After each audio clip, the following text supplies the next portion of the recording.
Ya, terima kasih sekali lagi pada rakan-rakan pendengar kita. Tak kira di mana juga anda berada di waktu ini, kita kembali untuk sama-sama kita meneruskan bicara ilmu kita pada hari ini, ya, bersama dengan tetamu kita seperti biasa. Jadi saya ucapkan selamat datang kepada yang berbahagia Ustazah Nur Hafizah Musa Pensyarah UTM. Assalamualaikum Ustazah. Waalaikumsalam warahmatullahi wabarakatuh. Sihat Ustazah? Alhamdulillah. Alhamdulillah. Dan pada hari ini insya-Allah satu lagi saya kira topik ataupun tajuk bakal Ustazah kupas ya dalam rancangan Usrati pada hari ini, dan kita insya-Allah Ustazah akan memperkatakan tentang pendidikan membangun personaliti untuk siri yang kedua pada hari ini Ustazah. Jadi sebagai mukadimahnya silakan Ustazah. Baik. Bismillahirrahmanirrahim. Assalamualaikum warahmatullahi wabarakatuh. Alhamdulillah wassalatu wassalam ala Rasulillah wa ala alihi wa sahbihi wa mawalah. Subhanaka la ilma lana illa ma 'allamtana innaka antal alimul hakim. Rabbi shrah li sadri wa yassir li amri wahlul 'uqdatam min lisani yafqahu qawli. Rabbi yassir wa la tu'assir wa tammim bil khair.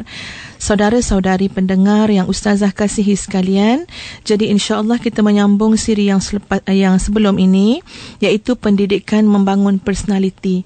Ya, personaliti yang Ustazah maksudkan ini sama ada diri kita sendiri, ya, suami kita, pasangan kita maupun anak-anak, ya, anak-anak kita sendiri ataupun anak-anak didik kita. Tuan-tuan dan puan-puan sekalian, Ustazah suka nak menggambarkan personaliti ini dengan satu doa yang saya yakin kita selalu baca ni. Ya, doa ini disebut dalam Al-Quran, iaitu satu doa yang berbunyi, Rabbana hablana min azwajina wa dhurriyyatina qurrata a'yun waj'alna lil muttaqina imama. Ini dia personaliti yang kita sebut dalam doa. Apa dia? Wahai Tuhan kami, kurniakanlah kepada kami pasangan-pasangan kami, anak-anak zuriat kami yang qurrata a'yun, satu personaliti yang menyejukkan mata, menenangkan hati, menyedapkan telinga, ya. Waj'alna lil muttaqina imama, dan jadikanlah kami kepada sekalian orang-orang yang bertakwa sebagai pemimpin. Tuan-tuan dan puan-puan sekalian, kita kena lihat betul-betul apa makna qurrata a'yun. Apa makna menyejukkan pandangan mata? Ya, Ustazah bertanya kepada diri sendiri dan seluruh yang mendengar, kalau kita lihat pasangan kita yang mutaakhir ini, ataupun kalau suami kita lihat kita, ataupun ketika mana kita melihat anak-anak kita, terasa tak nilai qurrata a'yun tersebut? Ya, nilai sejuk hati pandang. Bila dengar suara anak-anak, sedap telinga dengar. Ya, bila tengok akhlak anak-anak, sejuk hati. Orang kata sejuk perut ibu yang melahirkan. Ya, adakah benda itu berlaku dalam rumah tangga kita, pada pasangan kita, pada anak-anak kita, atau sebaliknya?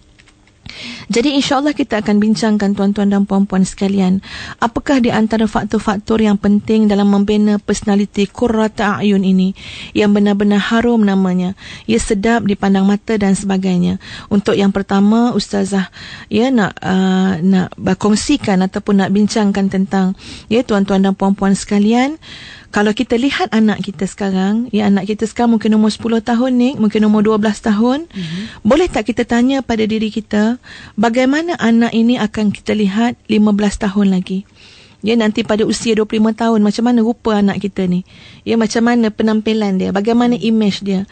Dan untuk memastikan anak kita yang kita akan lihat 20 tahun lagi, tuan-tuan dan puan-puan sekalian, pasangan kita yang akan menjadi teman hidup kita berpuluh-puluh tahun lagi, perancangannya harus bermula pada hari ini. Ya, sebab itu kita boleh bayang ni, anak kita yang nombor 2 ni, yang nombor 3 ni akan jadi apa nanti besar nanti. Kita kena bayangkan, kita nak dia jadi apa? Nak jadi ulama, nak jadi hafiz Quran, nak jadi profesional, nak jadi pemimpin, nak jadi pendakwah. Hari inilah yang kita bayangkan, sebab kita nak mulakan perancangan ke arah menjadikan anak kita personaliti seperti mana yang kita idam dan bayangkan tadi. Tuan-tuan dan puan-puan sekalian, ya, dalam menentukan perancangan ini, ya, sebenarnya nilai qurrata a'yun ini sangat berkait dengan nilai ilmu yang ada pada anak-anak tersebut. Ya, sebab itu biarlah kita sebagai ibu ayah melihat anak kecil kita hari ini, kita berharap, kita memasang niat dan azam agar anak ini akan satu hari nanti menjadi seorang ulama. menjadi seorang pendakwah. Walaupun mungkin dia seorang pilot ke, dia seorang doktor ke peguam, semua tu tak menghalang untuk dia menjadi seorang ulama. Untuk tak menghalang dia nak menjadi seorang pendakwah dan pemimpin pada zamannya. Kita kena ada kita kata impian yang besar-besar dan hebat-hebat seperti ini. Tuan-tuan dan puan-puan sekalian, kita baru saja kehilangan seorang ulama, Syekh Said Ramadan Al-Buti. Ustazah pernah baca kitabnya Kubral Yaqiniyat tentang kitab akidah. Tuan-tuan dan puan-puan, Syekh ini telah menulis kitab fiqh sirah yang ditulis oleh Syekh inilah Said Ramadan Al-Buti, dan hari ini beliau telah menemui Allah dalam keadaan syahid. Benda ini kita kata walaupun Syekh ini telah meninggal dunia, telah mati syahid, tapi namanya segar, namanya hidup. Kalau pandang wajahnya, sekarang Ustaz tengok wajah dia dekat komputer depan mata Ustazah ni. Tengok wajah ni, ya Allah, dari segala sisi kita akan rasa, kita melihat wajahnya itu boleh mengingatkan kita kepada Allah Subhanahu wa ta'ala. Kehidupan yang dipenuhi dengan cahaya ilmu, kehidupan yang dipenuhi dengan jihad. Tapi semua tu tuan-tuan dan puan-puan sekalian mesti bermula dengan niat pada hari ini. Sebagai seorang ibu, seorang ayah, kita lihat anak-anak kita dengan harapan dia akan jadi ulama pada zamannya. Maka untuk dia menjadikan orang-orang baik, orang-orang alim, qurratu a'yun pada zaman sekarang dan zamannya nanti, mari sama-sama kita lihat bagaimana para sahabat, para tabi'in, salafus salih dulu memberikan garis panduan untuk menjadikan anak-anak kita ini orang-orang alim, insya-Allah. Yang pertama sekali, tuan-tuan dan puan-puan sekalian, Ustaz suka mengulang kata-kata Amru bin Abdullah kepada isterinya ketika itu isterinya sedang menyusukan anaknya. Bayangkan, ini gambaran orang-orang alim, orang-orang saleh ni. Dia melihat anak ni dengan pandangan masa depan mereka. Dia bukan lihat anak kecil tu semata-mata seorang bayi. Sebab itu Amru bin Abdullah kata kepada isterinya, ketika itu isteri sedang menyusukan anak, apa dia kata? Jangan kamu susui anak kita itu seperti binatang yang menyusui anaknya, yang hanya terdorong oleh rasa kasih sayang semata-mata.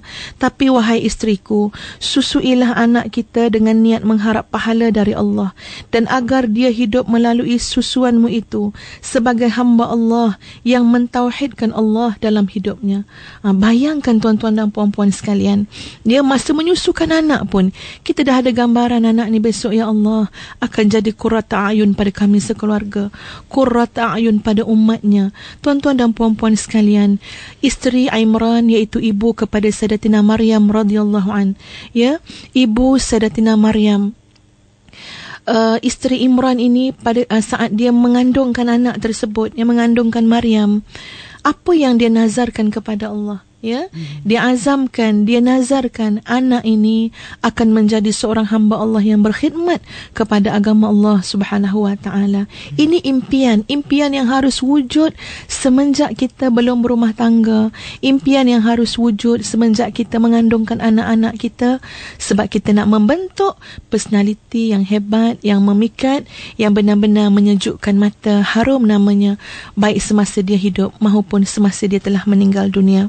Apa kata Ibnu Abbas, tuan-tuan dan puan-puan sekalian? Sesiapa yang membaca ataupun menghafaz Al-Quran sebelum dia baligh, maka ia termasuk orang yang dianugerahi hikmah oleh Allah Subhanahu wa ta'ala. Kita nakkan hikmah, nakkan kebijaksanaan. Kita nak anak kita jadi cemerlang. Maka ayuh, tuan-tuan, ibu bapa sekalian, semasa kecil lah anak-anak ini harus diajarkan tentang Al-Quran. Harus diajarkan untuk cuba sedikit sebanyak menghafaz Al-Quran. Sebab Ibnu Abbas dah kata, anak-anak kecil yang menghafaz Al-Quran, yang belajar Al-Quran sebelum baligh, itu adalah tanda-tanda petunjuk-petunjuk kepada hikmahnya ketika dia dewasa kelak. Ya, tuan-tuan dan puan-puan sekalian, ada satu nama seorang alim, kalau tak silap Ustazah Yahya bin Yaman, dia kata, kalau datang anak-anak kecil kepadaku untuk belajar, aku akan suruh dia menghafal terlebih dahulu 70 ayat daripada surah Al-A'raf dan 70 ayat daripada surah Yusuf untuk asah ingatan dia, kekuatan hafazan dia. Kemudian barulah kami memulakan pelajaran dan ilmu-ilmu yang lain. Dan bagaimana Hasan Al-Basri, dia kata pada ibu-ibu, ayah ayah, dia kata, bawa ke sini anak-anak kecil kalian yang masih muda belia, kerana sesungguhnya mereka itu longgar lagi dadanya dan lebih cepat hafal, lebih cepat nak masukkan apa saja ilmu pengetahuan ke dalam dada mereka. Maknanya tuan-tuan dan puan-puan sekalian, ulama-ulama silam sangat menekankan pendidikan kepada anak-anak kecil. Ya, mereka layan anak kecil dengan layanan yang sangat istimewa. Kenapa? Kerana mereka tak lihat anak kecil sebagai anak kecil pada ketika mereka melihatnya.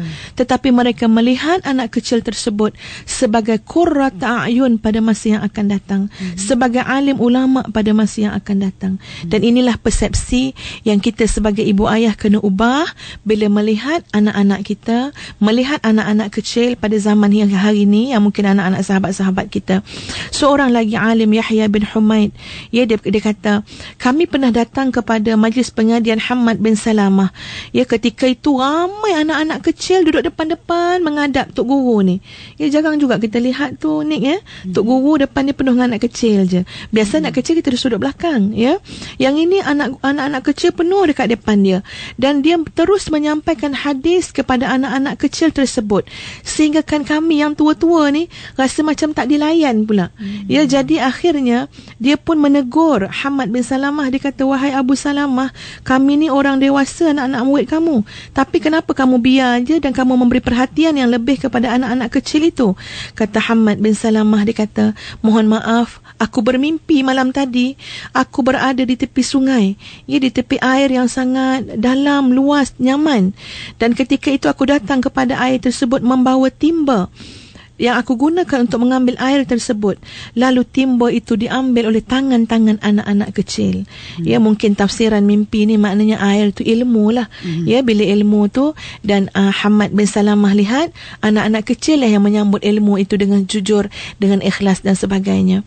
Maknanya tuan-tuan dan puan-puan sekalian, ya, ustazah nak menekankan sebenarnya personaliti anak-anak ini, personaliti yang kita nak bina ini bermula daripada kecil. Dan ia sangat terkait dengan soal ilmu pengetahuan. Sebab itu sebagai ibu dan ayah, kitalah yang menanamkan dalam diri anak-anak ini kecintaan mereka terhadap ilmu pengetahuan. Satu doa yang pada ustazah sangat indah doa tersebut. Allahumma ahyina bihayatil ulama wa amitna bimautis syuhada. Ya Allah, hidupkanlah kami dengan kehidupan para ulama dan matikanlah kami, ya Allah, dengan kematian para syuhada yang pada pandangan ustazah benar-benar telah dinikmati oleh Syahid Said Ramadan Al-Buti. Hidupnya sebagai ulama yang sangat tersohor, yang menabur bakti dan ilmu kepada sekalian alam, dan hari ini Allah memilihnya untuk mati dengan mati yang sangat mulia, iaitu mati syahid. Agaknya tuan-tuan dan puan-puan sekalian, kita kena asuh diri kita dan anak-anak kita membiasakan dengan doa ini.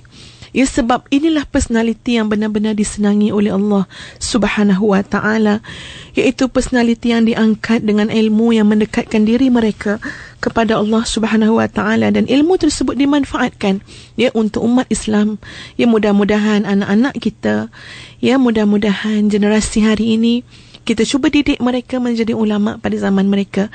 Sebenarnya, Nik, pagi tadi sebelum saya datang sini, saya sempat baca satu kitab. Bukan baca sangat lah, tengok-tengok macam tu.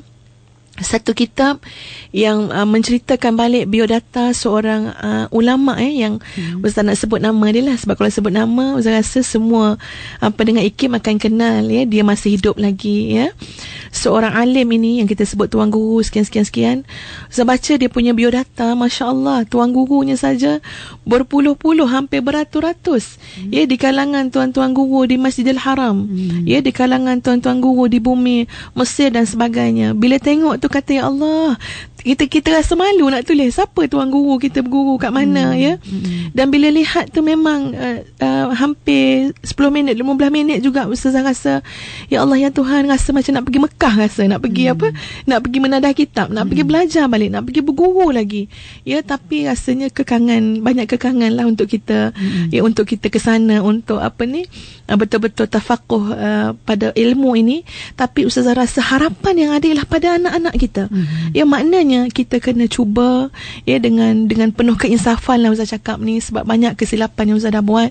Makna kita kena cuba supaya anak-anak kita ini kita berikan dia semangat, berikan dia motivasi, berikan dia rasa kecintaan terhadap ilmu Allah Subhanahu wa ta'ala. Semoga dia boleh hidup sebagai ulama yang matinya sebagai para syuhada, mudah-mudahan. Tuan-tuan dan puan-puan yang dirahmati Allah sekalian, jadi bila kita nak membentuk anak-anak ini dengan personaliti ilmuwan tadi, kerana personaliti ilmuwan inilah yang sangat menarik perhatian. Bukan perhatian manusia semata-mata, tetapi mendapat perhatian Allah Subhanahu wa ta'ala. Dan ini sangat diberikan diberikan fokus oleh ibu-ibu dan ayah-ayah pada zaman-zaman dahulu kala. Pada zaman salafus salih dulu. Ustazah nak ambil contoh bagaimana Luqman Al-Hakim sendiri menatang anaknya, mendidik anaknya, mengasuh anaknya dengan memberikan perhatian yang sangat khusus kepada ilmu pengetahuan. Sebab tu kadang-kadang kita senang je hari ni, Nik. Pergi sekolah, belajar. Dapatkan 8A, dapatkan 9A. Itu saja orientasi kita terhadap ilmu. 9A, 10A, 12A, dah macam-macam A lagi. Tapi bayangkan Luqman Al-Hakim, tuan-tuan dan puan-puan sekalian, dia berikan motivasi kepada anak-anaknya tentang ilmu dengan satu bentuk yang sangat indah. Apa nasihat Luqman Al-Hakim? Wahai anakku, banyakkan bergaul dengan para ulama, kerana sesungguhnya Allah akan menghidupkan hati yang mati dengan hikmah, sebagaimana Allah menyuburkan tanah yang mati dengan air daripada langit. Wahai anakku, jangan engkau pelajari ilmu anakku kerana 3 hal, dan jangan kamu meninggalkan menuntut ilmu kerana 3 hal. Yang pertama, jangan belajar untuk berdebat, jangan belajar untuk menyombong diri, jangan belajar untuk riak dan menunjuk-nunjuk. Anakku, jangan tinggalkan menuntut ilmu kerana malas, jangan tinggalkan menuntut ilmu kerana malu, jangan tinggalkan menuntut ilmu kerana redha dengan kebodohan dan kejahilan yang ada pada diri kamu. Subhanallah, ibu ayah yang menunjukkan satu contoh kepada kita semua sebagai ibu ayah pada zaman hari ini. Apa yang kita dah nasihat pada anak-anak kita, apa yang kita dah tanam dalam diri anak-anak kita untuk menjadi seorang ulama. Sebab kok mana pun tuan-tuan dan puan-puan sekalian, ulama ini penyejuk hati, ulama ini qurrata ayun, apatah lagi kepada ibu ayah yang melahirkan dan membesarkan mereka. Dan kita lihat Imam Malik contohnya memberi pesanan kepada Imam Syafi'i ketika kecil. Ketika kecil Imam Malik tak kata pada Imam Syafi'i dapat skor A belaka. Tapi Imam Malik kata pada Imam Syafi'i, nak bertakwalah kamu kepada Allah, jangan kamu padamkan cahaya ilmu yang Allah telah beri kepada kamu dengan maksiat, wahai anakku Imam Syafi'i. Itu pesanan tuan-tuan dan puan-puan sekalian. Sebenarnya sebab tu Ustazah yakin bagaimana kita membentuk anak-anak tersebut. Nasihat apa yang kita berikan, bimbingan apa, doa yang bagaimana, semua itu sangat besar pengaruhnya kepada anak-anak kita sekarang dan juga pada masa yang akan datang. Tuan-tuan dan puan-puan sekalian, Ustazah juga mengambil kesempatan mengucapkan tahniah, mengucapkan terima kasih. Semoga Allah membalas budi kamu semua, wahai guru-guru sekolah tadika dan sekolah rendah. Sebab guru sekolah tadika, sekolah rendah lah yang mendidik anak-anak pada usia emas sebenarnya. Pada usia yang sangat memberikan impak dalam kehidupan dia. Kepada guru-guru sekolah tadika, guru-guru sekolah rendah, tahniah.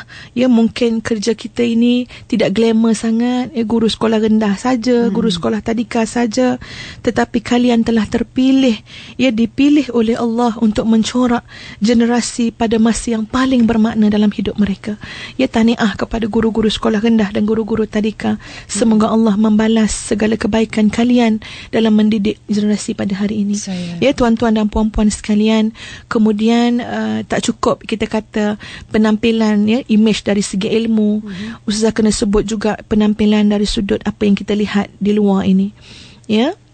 Dari segi pemakaian, dari segi image, semua itu yang paling penting pertama sekali mesti bertepatan dengan syariat Allah Subhanahu wa ta'ala. Tak ada keberkatan, tak ada pahala, tak ada apa pun kalau kita menampilkan imej kita tidak bersesuaian dengan syariat. Seronok sekejap saja, seronok hawa nafsu. Lepas tu kita baliklah yang mengutip kesan hasil daripada kita mempelekeh dan memperemehkan syariat Allah dalam tata cara berpakaian dan sebagainya. Maknanya tuan-tuan dan puan-puan sekalian, biarlah peribadi personality personality yang kita nak bina ni indah pada pandangan Allah Subhanahu Wa Taala. Ya, maknanya yang bersih, yang sederhana, yang kemas, yang mengikut syariat, ya. Dan ustazah kena kadang-kadang kena buat teguran juga, ya tuan-tuan dan puan-puan sekalian, dalam masyarakat kita. Setiap orang itu ada peranannya dalam masyarakat. Ya, ustazah tak mahu mana-mana orang dalam masyarakat ini, mana-mana golongan, yang apatah lagi golongan yang lebih expose kepada masyarakat, ia menunjukkan satu tata cara berpakaian yang tidak baik, ia yang menjolok mata dengan alasan, oh ini peribadi saya, suka hati saya lah, ya ini saya tak ganggu orang. Jangan kata tak ganggu orang dengan pakaian kita, sebab kita berjalan depan orang. Ya, kita masuk dalam masyarakat. Ustaz tak kisah kalau nak pakai menjolok mata, duduk sorang-sorang dalam bilik air. Ya, tapi kita memang mengganggu orang, dan Islam jaga pemakaian ini pun sebab ada antara lain aspek supaya masyarakat terjaga, gangguan sosial terhadap orang lain. Ya, jadi tolong tuan-tuan dan puan-puan sekalian, tunjukkanlah kepada anak-anak muda kita hari ini satu pemakaian, satu cara penampilan diri yang sedap dipandang mata. Ya, dengan kebersihannya, kemasnya, ia mengikut tata cara syariat. Tuan-tuan dan puan-puan sekalian, juga perlu disebut ya tentang masalah kebersihan ini, sebab kadang-kadang kita memang tak sedap mata melihat kalau tak bersih. Ya, sebab itu anak-anak ni daripada kecil lagi kita kena didik dari segi kebersihan tersebut.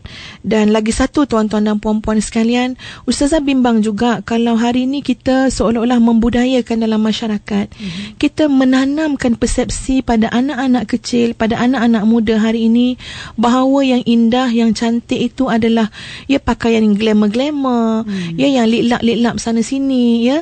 Sedangkan sebenarnya bukan begitu yang kita nak bentuk dalam masyarakat Islam.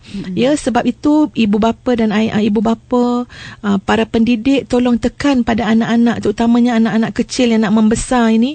Sebenarnya mereka ini kena letakkan nilai keyakinan diri kepada sistem kepercayaan yang ada dalam hati mereka.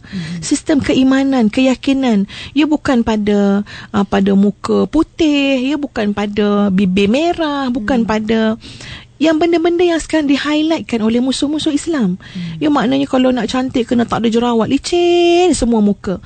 Ya, kalau nak kena begini-begini, semua itu kita sebenarnya nak mengukur dengan apa? Kita nak mengukur dengan apa yang Allah turunkankah? Atau kita nak mengukur dengan sudut pandang orientalis, sudut pandang orang-orang barat dan sebagainya. Tolong betulkan balik persepsi ni pada anak-anak kita khususnya. Ya, ustazah melihat anak-anak muda hari ni, ya ada yang sampai tak seronok nak sekolah. Sebab apa? Sebab tak lawa lah ustazah. Ya, kawan-kawan semua cantik-cantik. Ada yang rasa rendah diri. Sebab apa rendah diri? Sebab apa yang ada pada wajah mereka.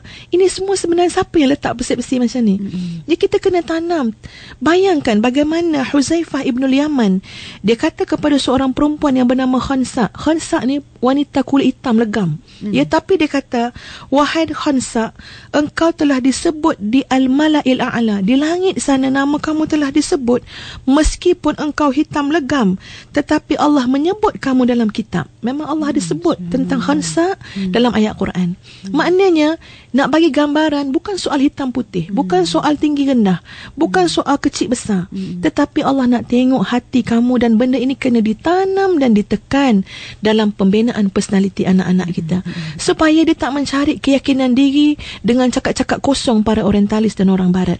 Nak yakin kena begitu, nak yakin kena begini, nak yakin kena makan dengan sudu garpu. Ini semua tuan-tuan dan puan-puan sekalian, ya bolehlah kita nak kata sebagai benda-benda aksesori sahajalah, tapi bukan benda asas, bukan benda fundamental dalam membina keyakinan umat Islam hari ini, khususnya anak-anak yang sedang membesar. Jadi kita tolong bantu anak-anak kita. Yakin tu di mana? Membina personality dan image, ya pada akhlak, pada iman, ya pada ketakwaan kepada Allah Subhanahu Wa Taala. Dan tidak bercanggah sebenarnya, kerana Islam juga ia menganjurkan keindahan, menganjurkan kekemasan, kebersihan, tetapi jangan sampai lompong di dalam. Di dalamnya kosong, di dalamnya busuk dan hitam. Hanya di luar saja yang dipolish, ya, di macam-macam lah, dipilingkan, ya, di piling ni apa benda ni, buat pengelupasan kulit dan sebagainya, tapi hati tak pernah dibersihkan, tak pernah dikelupaskan. Ya, benda-benda kotor yang telah bertumpuk-tumpuk di hati masing-masing. Wallahu a'lam. Terima kasih banyak Ustazah. Kata orang, kalau dalam tu lengkap, cantik, sempurna, akan terbitlah, tersebarlah di luarnya. Baik, kepada rakan-rakan kita, sebarang persoalan anda boleh hubungi kami 0362051500. Rakan saya Mona Jasman sedang menanti panggilan daripada rakan-rakan pendengar kita. Dan juga untuk rakan Facebook, terima kasih banyak. Ada soalan-soalan yang barangkali kemusykilan daripada anda, boleh berkongsi bersama kami. Kita telah post pun di Facebook IKIM FM. Dan cukup menarik sekali apa yang Ustazah perjelaskan, daripada kecil lagi, sekecil seawal anak-anak kita yang mungkin telah faham untuk berkata-kata, kita sudah didik mereka dengan Al-Quran, dengan Islam, Ustazah.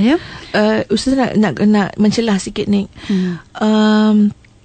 Kadang-kadang macam contoh anak Ustazah ada yang hitam manis, kadang-kadang dia nak jadi, dia kata kenapa dia kata dia compare dengan kulit mak dia. Jadi kita kena bangunkan dia, kata kakak jangan fikir sangat pasal ni, jangan pandang pasal ni, sebab cuba kakak senyum. Sebab Islam hajar ibtisamuka ala wajhi akhika sadaqah. Dan kita tunjukkan compare. Tengok orang lawa-lawa, cantik-cantik tapi tak senyum, tak ada apa pun. Orang tak terpesona pun. Tapi bila kita, walaupun kita rasa kita sederhana saja dari segi rupa paras, tapi kita senyum kakak. Sebab Nabi kita ajar, Allah ajar, ibtisamuka tadilah, kita senyum. Maka dan Nabi juga sebut, jangan kamu perlekehkan benda-benda walaupun sekadar bermanis wajah dengan saudara kamu. Kita buat yang ini, kita amal yang ini, nanti kita lihat, Masya Allah, kita menyenangkan hati orang lain. Dan Ustazah melihat dengan mata kepala sendiri, tuan-tuan. Ada orang yang memang cantik, lawa, tapi muka masam, muka tak manis. Mana lawanya? Tak ke mana-mana. Maknanya kita kena tekan nilai-nilai yang insya Allah boleh semua orang usahakan. Ada pun rupa paras dan sebagainya. Ini benda-benda yang Allah telah uji mereka. Allah uji kita lah. Allah bagi ni ada yang comel sikit, ada yang tak berapa. Semua ni benda yang nisbi sahaja, benda yang tak bawa ke mana-mana. Tapi benda yang kita nak tekan, benda yang akan diperhitungkan oleh Allah sampai ke hari akhirat nanti. Wallahu a'lam. Kita jangan menilai dari segi luaran, Ustazah. Saya. Sebaiknya dalaman tu yang paling penting. Dan istimewanya seseorang itu bila ketakwaannya semakin tinggi, disenangi oleh orang-orang sekelilingnya. Baik, kita menanti lagi panggilan daripada rakan-rakan pendengar kita 0362051500 dan juga rakan-rakan Facebook. Terima kasih banyak di atas perkongsian daripada rakan-rakan pendengar. Kita memperkatakan tentang tajuk kita hari ini, pendidikan membangun personality siri yang kedua. Dan sebagaimana Ustazah nyatakan, pendidikan agama itulah yang paling utama sekali dalam pembentukan personality kita. Jangan menilai kalau baru-baru ni anak kita baru je dapat peperiksaan, kalau tak dapat skor A+ semua, jangan sedih. Itu bukan kayu ukur kepada sebuah kejayaan yang sebenar. Apa pun saya tahniah pada anak-anak yang berjaya. Yang kurang berjaya dalam pelajaran itu pun masih ada ruang-ruang lain untuk kita berjaya. Nak jadi ulama ni tak semestinya 9A je. Baik. Okey, kita bersama dengan rakan pemanggil kita, Cik Nurul dari Negeri Sembilan, Ustazah. Silakan Cik Nurul. Ustazah, saya nak tanya dengan Ustazah. Saya nak tanya dengan Ustazah, bagaimana nak mengawal perasaan ni, sebab kena saya ibu muda lah juga, kemudian jenis saya ni yang suka bercakap macam tu kan. Jadi suka apa? Suatu tabiat anak ni tak apalah, saya memang selalu puji dia, selalu kepada dia, sayang dia semua. Tapi bila marah tu kadang macam marah tu terus macam terus kuat, suara saya menjadi kuat. Jadi macam mana tu supaya saya dapat balance kan? Boleh tak Ustazah bagi tips supaya saya dapat mendidik anak saya tu dengan terbaik lah. Sebab bila tengok dia punya perubahan pun, kalau macam bila saya baring, dia akan usap kepala saya macam saya buat kat dia. Jadi saya tak nak dia macam, bila saya marah tu dia kena ikut cara saya marah tu. Saya nak kawal benda tu macam tu. Itu saya soalan. Terima kasih. Baik, terima kasih Nurul. Dan kita bersama dengan Puan Samsiah, Ustazah. Baik. Assalamualaikum Ustazah. Waalaikumsalam warahmatullahi. Nak tanya. Ada baca dalam buku biografi Rasulullah SAW. Ya, saya. Pada Sayyidina Ali. Katanya tiga tanda orang yang jujur itu, rahsiakan ibadahnya, rahsiakan sedekah, rahsiakan ujian yang menimpanya. Ujian ni kemungkinan dalam bentuk musibah dan nikmat. Ya. Di dalam saya nak Ustazah jelaskan dalam surah Ad-Duha. Ya saya. Amma bi ni'mati rabbika fahadith. Dan Baik, yang kedua, kenapa kita minta perlindungan dalam perlindungan dari Allah dalam doa, antaranya min ainin lamah. Baik. Dan mungkin ada kaitan dengan ayat dalam surah Al-Qalam, ayat 51 yang berbunyi Bismillahirrahmanirrahim. Wa in yakadul ladzina kafaru layuzliqunaka bi absarihim lamma sami'u dzikra. Mungkin Ustazah boleh Baik. InsyaAllah. Saya. Kuasa pandangan mata itu. Baik. Saya. Okey, itu dia daripada Puan Syamsiah. Kita ambil satu lagi. Baik, sila. Saya telah mengantar anak-anak saya yang lelaki terutama sekali ke sekolah tahfiz dari awal usia 5 tahun Baik. sehingga kegiatan 5. Tapi bila anak dah berusia lingkungan 16 tahun, 17 tahun, saya rasa anak-anak mula menikam saya dari belakang. Kan semua pelajaran, pengajian mengenai dengan pendidikan secara Islam yang diberi oleh pihak sekolah. Kerana anak-anak saya belajar di Kelantan dan saya tinggal di Kedah. Jadi saya dapati yang apa yang mereka pelajari sana, mereka beralih mengikut peredaran masa sekarang. Jadi pelajaran mengikut syariat itu mula ditinggal. Baik. Jadi saya rasa saya dah tak bermakna sungguh dalam membentuk anak-anak saya di tingkat remaja ni. Saya itu dia tiga soalan daripada rakam pendengar kita. Baik, Ustazah cuba jawab ya, apapun jawapan ini bukanlah yang terbaik dan terpadat ini.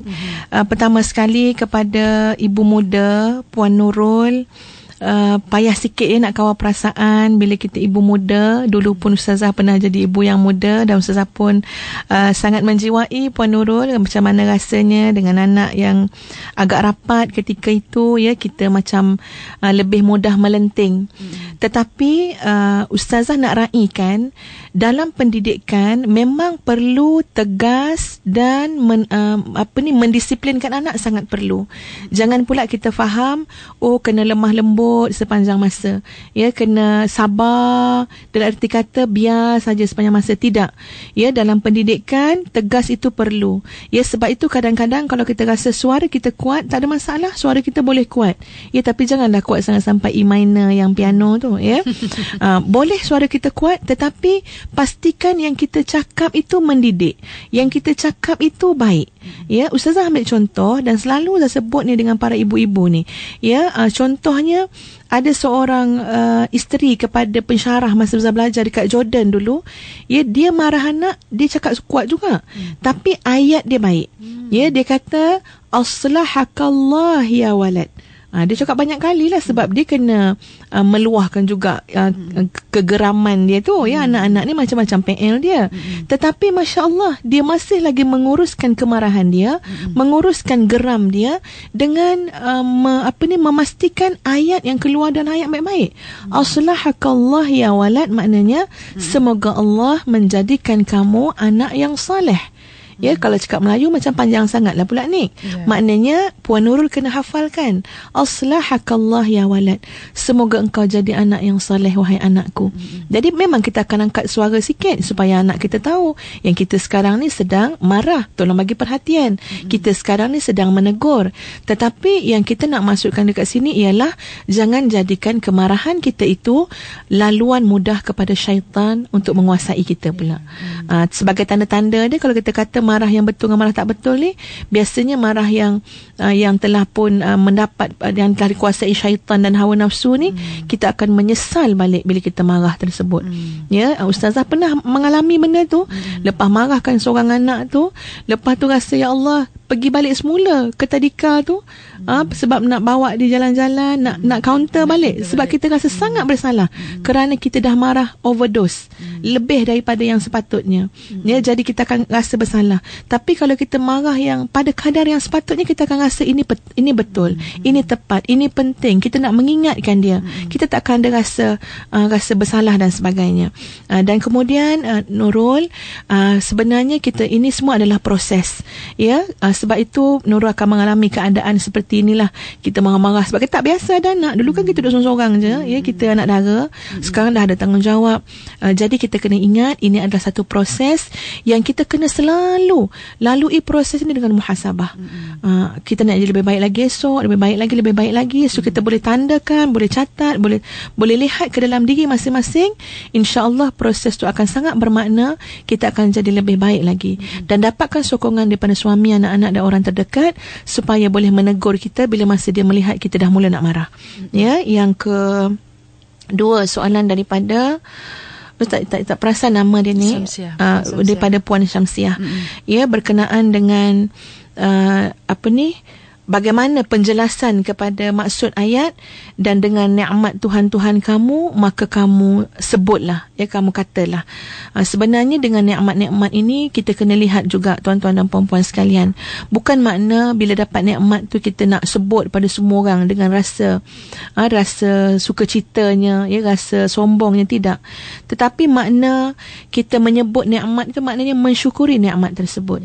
Kita nampak kesan nikmat itu dalam manfaat yang kita taburkan balik kepada orang lain dan kepada kehidupan kita. Kesan nikmat. Kita mensyukuri kan nikmat akal yang Allah beri kepada kita. Fahadis, maka dengan nikmat akal ni tuntut ilmu, sampai ke ilmu pada orang. Ya, hayati ilmu dengan baik. Kita syukuri kan nikmat rezeki yang Allah beri kepada kita. Maka kita nampakkan gambaran nikmat rezeki itu dengan apa? Kita sedekah pada orang lain. Bukan semata-mata bercerita kosong yang akan menyebabkan orang akan dengki dengan kita. Ya, sebab itu kadang-kadang kita kena beringatkan, tuan-tuan dan puan-puan sekalian, jangan semua keadaan diri kita, semua nikmat yang Allah beri pada kita nak war-warkan pada orang lain. Kita nak cerita pada orang lain sebab ada hati-hati yang dengki mendengarnya. Ya, dan maksud min ainil lamah, antara doa yang Nabi bacakan kepada cucu baginda, wa'idhukuma bikalimatillahi tammah min kulli syaitanin wahammah wa min kulli ainin lamah, daripada mata-mata yang khianat.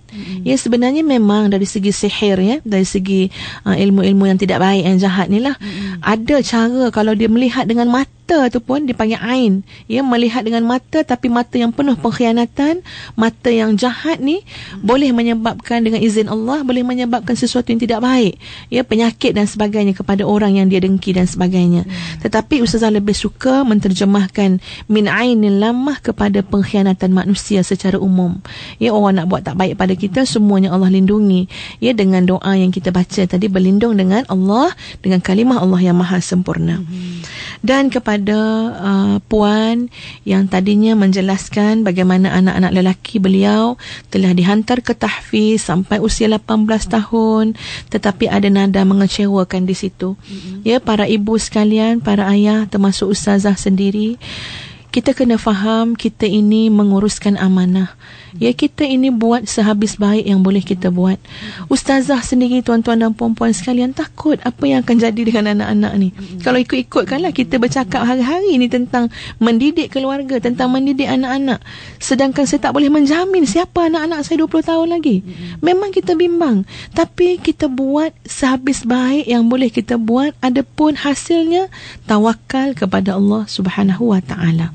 Ya, jadi Ustazah nak sebut, kadang-kadang ada banyak ruang yang kita kena lihat balik sebenarnya sejauh mana kita telah mengisi, memberikan pendidikan, menunaikan tanggungjawab yang sepatutnya.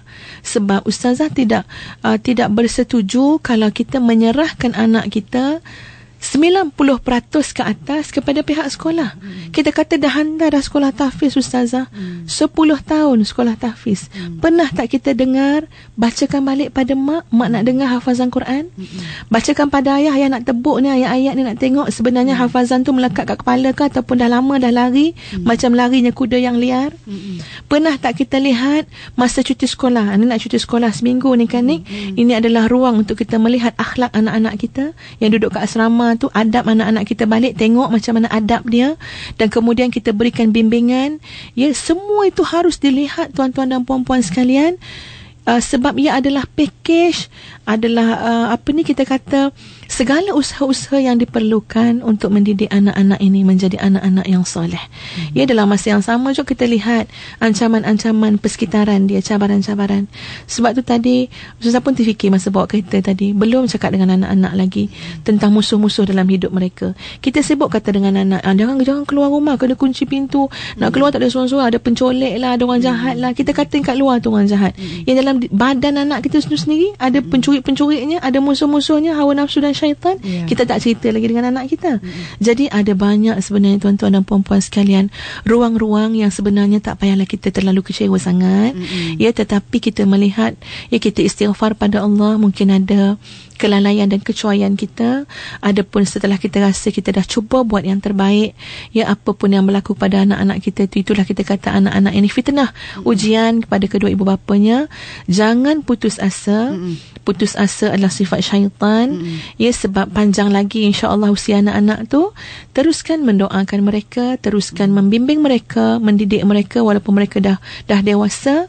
Sebab insya-Allah seperti mana kita sendirilah ni, ya, kita sendiri pun masa kita usia 10 tahun macam mana, usia 15 tahun macam mana, tapi akhirnya semua yang kita tanam pada anak-anak pada usianya 15 tahun ke bawah akan datang semula dalam kehidupan mereka. Mereka akan ingat dan kenang semula untuk kehidupan yang selanjutnya insya-Allah. Cuma adalah dalam proses kehidupan tu ada fasa-fasa dia. Ya, fasa nakal sikit, fasa tak dengar kata, fasa degil. Kita jangan putus asa, terus menjadi ibu dan ayah yang setia di sisi anak-anak, membimbingkan. Ketika dia berjaya, kita memberi sokongan supaya dia kuat menerima kejayaan.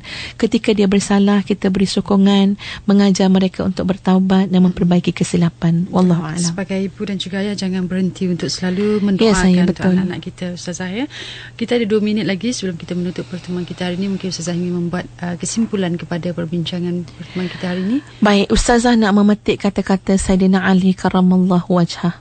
Ya, sebagai sedikit kesimpulan kepada apa yang kita bincangkan pagi ini. Kata Saidina Ali, la khaira fi khairi ba'dahu an-nar wa la syarra fi syarri ba'dahu al-jannah. Tidak ada kebaikan kalau hujungnya neraka. Tidak ada keburukan kalau hujungnya syurga. Kita kena faham betul-betul ayat tu. Ya, kadang-kadang kita menilai sesuatu tu bagus, baik, cantik, tapi apa nilainya kalau hujungnya neraka? Kadang-kadang kita kata ujian ni tak baik, ini benda tak seronok, ya. Tapi kata Saidina Ali, wala syarra fi syarri ba'dihil jannah. Bukanlah namakan keburukan kalau hujungnya syurga.